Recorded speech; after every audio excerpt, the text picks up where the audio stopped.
Halo semuanya, kali ini kita akan bahas Ultraman Regulus episode 3. Yang episode ketiga dari Origin of Regulus akhirnya udah tayang dan ini menutup volume pertamanya. Akan lanjut nanti ke volume kedua dengan 3 episode juga. Jadi ada 6 episode untuk Ultraman Regulus. Kalau digabung kira-kira 1 jam ya, udah kayak movie aja. Langsung aja kita bahas episode ketiga. Tuban yang mendengar penjelasan Regulus sempat kaget karena Master Arde menerima Regulus yang adalah orang luar. Terungkap kalau murid Cosmo Genjuken yang dikeluarkan karena gak bisa ngontrol emosi adalah Tuban. Karena itu Regulus meminta Tuban untuk melatihnya. Meski awalnya menolak, Tuban akhirnya menerima Regulus sebagai muridnya untuk datang latihan tiap malam saat yang lain udah tidur. Sementara itu di pesawat Alien Magma, Vulcan yang marah besar meluapkan amarahnya ke Astra, satu-satunya penghuni L77 yang selamat setelah planetnya hancur.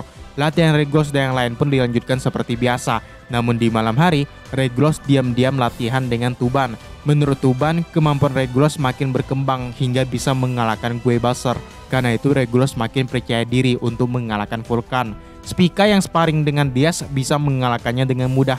Tampak Diaz masih sulit mengontrol emosinya. Saat Regulus sparring dengan Albeo, Foros akhirnya sadar kalau gaya bertarung yang digunakan Regulus mirip dengan seseorang.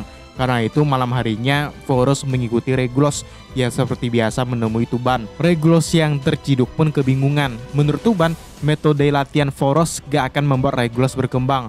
Karena emang udah gak akrab sejak dulu, Foros dan Tuban pun baku hantam naga merah berapi melawan harimau. Tiba-tiba Master Arde yang udah baikan datang. Master mengungkap kalau Foros dan Tuban melihat potensi pada diri Regulus. Karena itu mereka ingin melatihnya ya. Regulus juga kaget karena ternyata Foros dan Tuban itu saudaraan guys.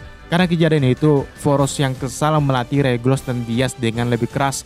Spica yang baru tahu Regulus latihan sama Tuban pun jelasin kalau Foros tidak menyukai sifat Tuban yang pemalas. Cosmobis mereka juga berlawanan, yaitu harimau dan naga. Karena tiap Cosmobis punya sifatnya sendiri. Diaz juga tertarik dengan Cosmobis terkuat yang dimiliki Master Arde. Mengetahui itu, Regulus pun datang ke Goa dan mencoba berkomunikasi dengan Cosmobis. Dan akhirnya Cosmobis yang terhubung adalah naga dan harimau yang sekarang ada pada Foros dan Tuban. Ya, di episode ketiga ini udah ada beberapa hal yang terungkap ya guys. Foros dan Tuban akhirnya bertemu, yang mana orang yang dimaksud Foros, murid yang dulu latihan Cosmo Genjuken namun dikeluarkan karena gak bisa ngontrol emosi. Ngelihat hubungan saudara Foros dan Tuban ini menarik juga ya. Yang satunya taat aturan, yang satunya kayak berandalan gitu. Episode ini lebih fokus ke mereka berdua sih. Cosmobisnya juga berlawanan antara harimau dan naga, yang mana dalam mitologi Cina, harimau dan naga memang dua hewan yang gak akan pernah akur.